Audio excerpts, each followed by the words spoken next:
అందరికీ నమస్కారం అండి. Welcome back to our channel. ఈ వీడియోలో కొత్తిమీర టమాటా పచ్చడి ఏ విధంగా ప్రిపేర్ చేసుకోవాలనేది తెలుసుకుందాం. ఈ కొత్తిమీర టమాటా పచ్చడి చాలా రుచిగా అయితే ఉంటుందండి. చాలా సులభంగా కూడా తయారు చేసుకోవచ్చు. ఈ పచ్చడి అన్నం టిఫిన్స్ లోకి, ఏ టిఫిన్ అయినా, ఇడ్లీ కానీ, దోశ కానీ, చపాతీ కానీ, ఇలా ఏ టిఫిన్స్ లోకైనా కూడా బాగుంటుంది. ఈ కొత్తిమీర టమాటా పచ్చడి తయారు చేసుకోవడానికి కావలసిన పదార్థాలు: కొత్తిమీర, టమాటాలు, పచ్చిమిర్చి.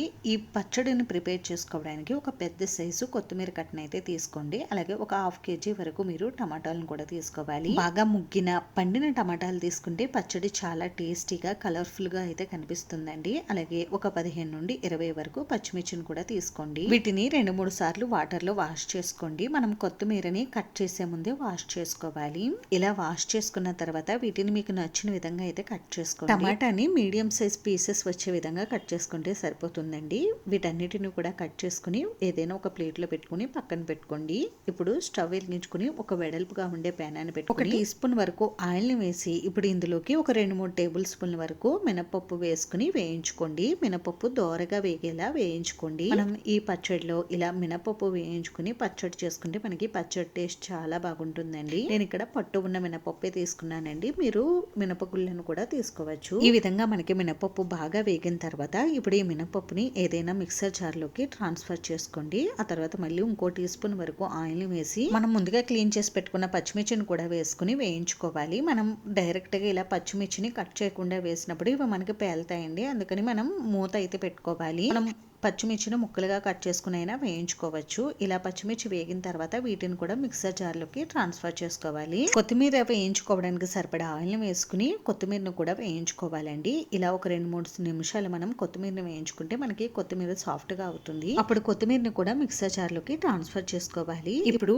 టమాటా ముక్కల్ని వేయించుకోవడం కోసం ప్యాన్ లోకి కొద్దిగా ఆయిల్ వేసుకుని టమాటా ముక్కల్ని వేసుకుని కొద్దిగా పసుపు వేసుకుని కలుపుకోవాలి. తర్వాత మూత పెట్టుకుని ఒక 5-6 నిమిషాల పాటు ఈ టమాటా ముక్కలు సాఫ్ట్ గా అయ్యే వరకు మగ్గించుకోవాలి. మధ్యలో కలుపుతూ టమాటా ముక్కలను అయితే బాయిల్ చేసుకోవాలి. పసుపు వేయడం వలన పచ్చడి కలర్ బాగా వస్తుంది. చూడండి, టమాటాలు ఇలా సాఫ్ట్ గా అవ్వాలి.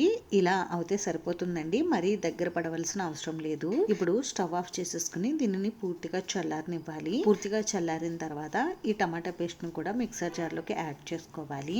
ఇప్పుడు ఈ మిక్సర్ జార్ లోకి 7-8 పొట్టు తీసిన వెల్లుల్లి రబ్బలను, కొద్దిగా చింతపండు, అలాగే రుచికి సరిపడా ఉప్పు వేసుకుని బరకగా బ్లెండ్ చేసుకోవాలి. మరి మెత్తగా బ్లెండ్ చేయవలసిన అవసరం లేదండి. కొద్దిగా కోర్స్ గా బ్లెండ్ చేసుకుంటే మనకి పచ్చడి టేస్ట్ అనేది బాగా తెలుస్తుంది. మనం బ్లెండ్ చేసేటప్పుడు ఎటువంటి వాటర్ కూడా యాడ్ చేయవలసిన అవసరం లేదండి.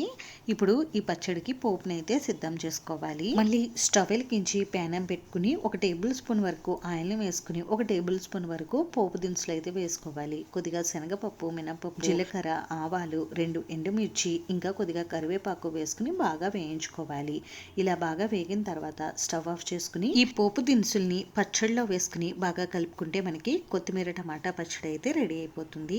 ఈ పచ్చడి అన్నం, చపాతీ అన్ని టిఫిన్స్ లోకి కూడా చాలా బాగుంటుంది. ఈ పచ్చడి మనకి బయట అయితే 1 రోజు ఉంటుందండి. అదే ఫ్రిడ్జ్ లో అయితే 4-5 రోజులు అయితే ఉంటుంది. అంతేనండి, చూసారు కదా కొత్తిమీర టమాటా పచ్చడి ఏ విధంగా తయారు చేసుకోవాలనేది.